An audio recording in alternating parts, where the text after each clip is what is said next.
خیبر کی لڑائی میں کچھ شرطیں طے ہوئی۔ شرطیں کیا طے ہوئی؟ شرطیں یہ طے ہوئی کہ آپ ہمارے ساتھ معاملہ کیا کریں گے، ذرا یہ بتائیں۔ انہوں نے کہا جی ہم مسلمانوں کو ٹیکس دیں گے، جسے جزیہ کہتے ہیں، بھئی ہماری سالانہ پیداوار ہے، ہم یہ دیں گے، ہم وہ دیں گے، اور ہمارے پاس جتنا سونا ہے ہم سونا مسلمانوں کو دیتے ہیں، چاندی دیتے ہیں، ہم ایک رتی بھی اپنے پاس نہیں رکھتے۔ یہ سب انہوں نے طے کیا۔ حضور علیہ الصلوۃ والسلام نے فرمایا دیکھو جھوٹ نہ بولنا، سچ بات کرو جو بات کر سکتے ہو۔ انہوں نے کہا جی سچ ہے۔ اس پر طے ہو گیا کہ سارا سونا ہم دیں گے، فلاں دیں گے، فلاں دیں گے، یہ جرمانے میں آپ ہماری جان بخشی کر دیں۔ جب سونا جمع کیا جا رہا تھا تو کنانہ بن ابی الحقیق ان کا سردار تھا، اس نے اپنا جو سب سے زیادہ سونا تھا وہ زمین میں کسی جگہ چھپا لیا اور باقی سارا سونا بھیجا۔ حضور علیہ الصلوۃ والسلام اس سونے کے مال کو چیک فرما رہے تھے، یوں بات فرماتے اور یوں جبرائیل امین بتا رہے تھے کہ یہ آ گیا، اس کے گھر کا آ گیا، اس کے گھر کا مال آ گیا۔ لیکن جب کنانہ کا مال آیا تو فرمایا اس نے زمین میں چھپا لیا، فلاں جگہ، اس سے بات کریں۔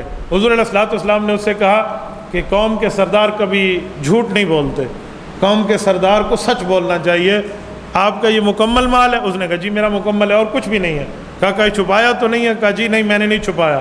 کہا تو ایک مسلمان کا قاتل بھی ہے اور ہم نے تیرے ساتھ رعایت رکھی ہوئی ہے، حق تھا تو اسلام میں قصاصاً قتل ہوتا، دشمن بھی ہے، غیر مسلم بھی ہے، قاتل بھی ہے، اب جھوٹ بھی بول رہا ہے، جھوٹ نہ بول۔ اس نے کہا جی بالکل جھوٹ نہیں ہے، جھوٹ ہو تو آپ مجھے مار دینا۔ حضور علیہ الصلوۃ والسلام نے اسی کے 2 غلاموں کو کہا کہ اس کے گھر کے فلاں حصے کو کھودو۔ اس کو کھودا گیا تو سونا برابر ہو گیا۔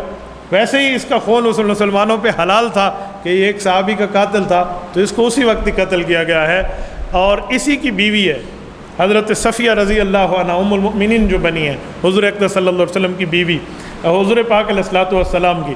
تو یہ رشتہ ہوا حضور علیہ الصلوۃ والسلام کا اس کی گھر والی سے، وہ بعد میں وہاں سے نکل کے جب رشتہ طے ہو رہا تھا اس کی موت کے بعد، تو حضور پاک علیہ الصلوۃ والسلام نے ان کے چہرے پر تھپڑ کا نشان دیکھا۔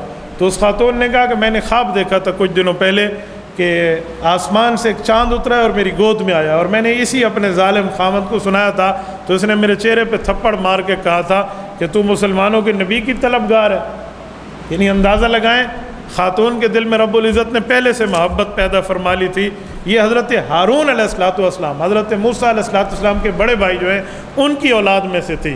کتنا بڑا اس عورت کا مقام ہے کہ ایک نبی کی بیٹی ہے، ایک نبی کی بھتیجی ہے اور ایک نبی کی بیوی ہے۔ یہ حضرت صفیہ رضی اللہ تعالی عنہ، ان کے والد بھی یہودی تھے، وہ قتل ہو گئے تھے، حیی بن اخطب، وہ بھی مسلمانوں کے سردار تھے، کفار کے سردار تھے، اور خامد بھی کفار کا سردار تھا۔ وہاں سے اللہ پاک نے نجات دی تو اسلام کی دولت دی اور یہ حرم نبوی میں داخل ہوئی ہیں۔ تبارك الذي نزل الفرقان على عبده ليكون للعالمين نذيرا